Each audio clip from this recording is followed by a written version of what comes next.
CPI dá a deputados poderes similares aos de policial e juiz, entenda a origem das atribuições. Por Wesley Galzo.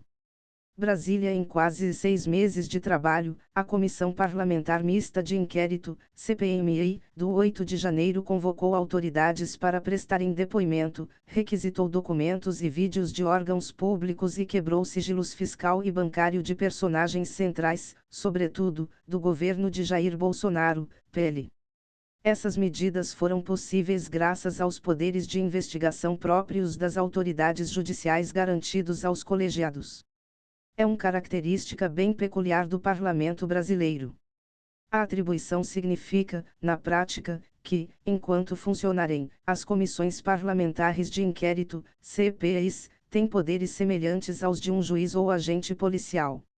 Não faz parte desse rol de prerrogativas a competência de sentenciar investigados, mas os parlamentares que participam das investigações podem autorizar diligências, solicitar o compartilhamento de documentos, convocar suspeitos para depor e até prender depoentes que mentirem.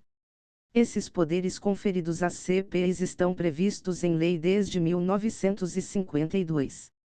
Porém, a regra acabou caindo no lugar comum das legislações que não colaram e só passou a valer, de fato, depois da Constituição de 1988. A Lei nº 15791952 já previa os poderes próprios de autoridade judicial, mas, na prática, não era bem assim, afirmou o consultor legislativo do Senado Marcos Santi, autor do livro As CPIs e o Planalto. Em diversos momentos da história, os poderes judiciais conferidos às comissões parlamentares de inquérito foram desrespeitados, sobretudo no período de transição da ditadura militar para a nova república.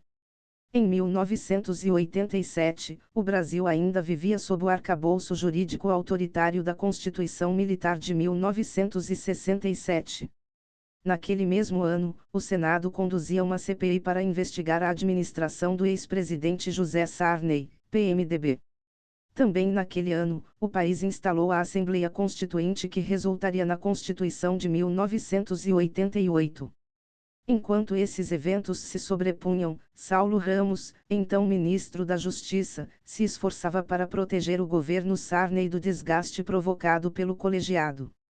Ele passou a difundir a tese de que as medidas aprovadas pela comissão deveriam passar por revisão do Supremo Tribunal Federal, STF. Os argumentos do ministro conquistaram alguns membros da CPI, o que travou o seu funcionamento. A saída encontrada pelos opositores do governo Sarney foi tornar constitucional o que dizia a lei que dá poderes de justiça às CPIs. A atribuição está no parágrafo 3º do artigo 58 da Carta Magna. As comissões parlamentares de inquérito, que terão poderes de investigação próprios das autoridades judiciais, além de outros previstos nos regimentos das respectivas casas, serão criadas pela Câmara dos Deputados e pelo Senado Federal, em conjunto ou separadamente, mediante requerimento de 1/3 de seus membros, para a apuração de fato determinado e por prazo certo, sendo suas conclusões, se for o caso, encaminhadas ao Ministério Público, para que promova a responsabilidade civil ou criminal dos infratores, diz o texto. A solução não serviu para aquela comissão, mas garantia que novas investigações não fossem embarreiradas sob justificativas jurídicas. Os constituintes eram membros daquela CPI, da administração Sarney. Eles foram ao relator da Constituição e inseriram essa expressão, o que ficou sendo algo único do Brasil. É algo peculiar do Brasil e que deu às CPIs outra dimensão, explicou Santi.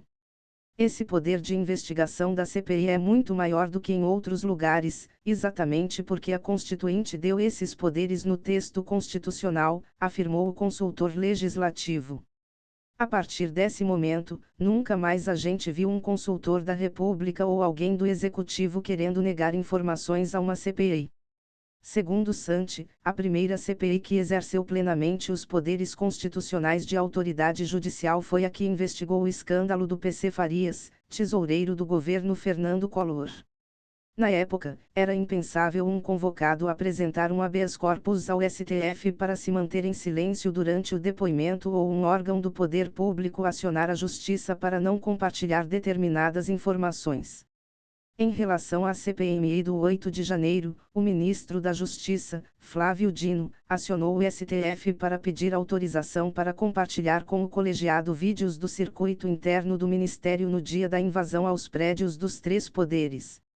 A comissão determinou o compartilhamento das imagens, mas Dino alegou que precisaria consultar a Justiça, porque o material faz parte de investigações que tramitam em sigilo no Supremo. O ministro Alexandre de Moraes autorizou o envio das imagens aos parlamentares. Não está caracterizada qualquer excepcionalidade que vede a cessão e compartilhamento de imagens à CPMI, afirmou o magistrado. Nem todos os ministros da Suprema Corte concordam sobre a amplitude das competências da CPMI. O posicionamento dissonante ficou claro, por exemplo, em decisão sobre a situação de Silvinei Vasquez, ex-diretor-geral da Polícia Rodoviária Federal, PRF.